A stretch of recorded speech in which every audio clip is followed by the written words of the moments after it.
Now next topic is the ogive is also called cumulative frequency curve. इसे cumulative frequency curve भी कहते हैं. There are two types of cumulative frequencies. दो तरह की cumulative frequencies होती हैं, जैसे less than type और more than type. अब less than type और more than type को हम टेबल पर देखेंगे. उसके बाद अर्थमेटिक लाइन ग्राफ भी आता है, वो नेक्स्ट पेज पर समझते हैं. अब first of all we understand the table.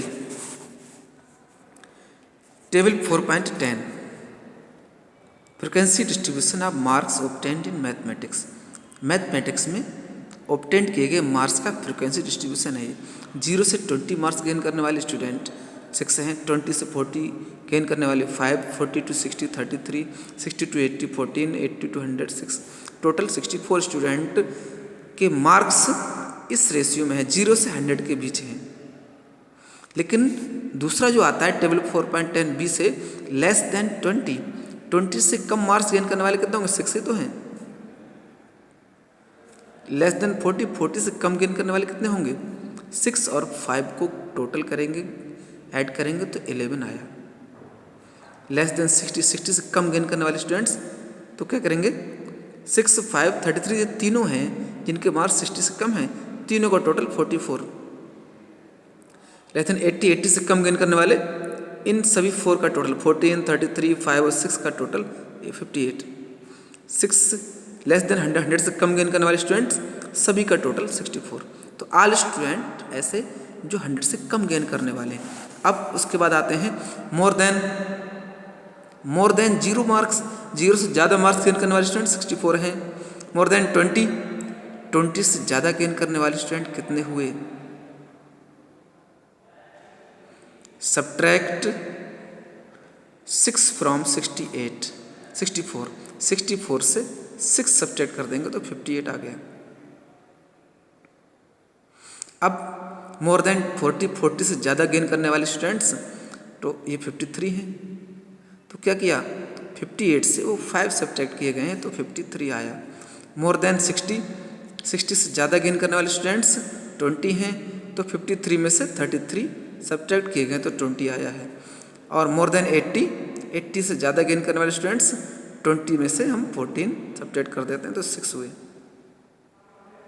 इस तरह एक ये टेबल हो गई कंप्लीटली.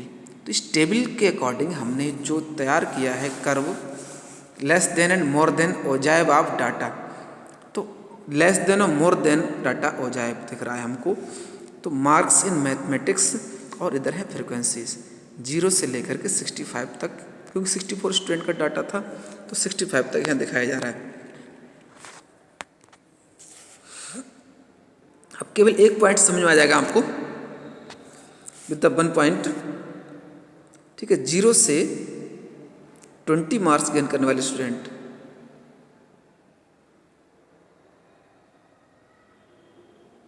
जीरो से 20, यहाँ तो देखिए नंबर ऑफ स्टूडेंट है, दीज आर द मार्क्स. तो क्या हुआ? मार्क्स कितने हैं? 20 मार्क्स तक गेन करने वाले स्टूडेंट कितने होंगे? 6 हैं. तो ये पॉइंट हमारा जा रहा है, ये 6 की ओर जाएगा, 6 पर मैच करेगा. 0 से 40 मार्क्स गेन करने वाले स्टूडेंट कितने हैं? देखिए 40 तक मार्क्स गेन करने वाले 20 से 40 के बीच 5 स्टूडेंट हैं. 20 से 40 के बीच स्टूडेंट 5 होंगे. तो इस तरह ये कर्व बनता चला गया है. ठीक इसी का अपोजिट ये ओजाइव कर्व है. ये अपोजिट आया है 64 से 100 के बीच. देन दिस कर्व ये दोनों का कॉम्बिनेशन बना है, इससे मीडियन काउंट किया गया. 50 और 60 के बीच आ रहा है हमारा मीडियन. ठीक है, नेक्स्ट पेज पर हम और देखेंगे कंक्लूजन के बाद. टेबल लास्ट टेबल है 4.11 इस बुक की, इस चैप्टर की. Value of exports and imports of India rupees in 100 crore. 100 crore में एक्सपोर्ट और इम्पोर्ट वैल्यू 19 यहाँ देखिए ईयर है, एक्सपोर्ट्स है और इम्पोर्ट है. ये जो मनी रिटर्न है रुपीज में है, जो डिजिट्स 698 100 करोड़ रुपीज में है ये अमाउंट. एक्सपोर्ट हमने किया 93-94 में 698 100 crore rupees, 731 100 crore rupees. Import हुआ है और ये एक्सपोर्ट। तो इंपोर्ट एक्सपोर्ट ईयर वाइज है। 2000 तक ये लगभग 2 गुना हो चुका था। ठीक है, 2010 में उससे भी ज़्यादा 8000 पर पहुंचा। 13-14 में 19,050 और इंपोर्ट किया हमने 27,154।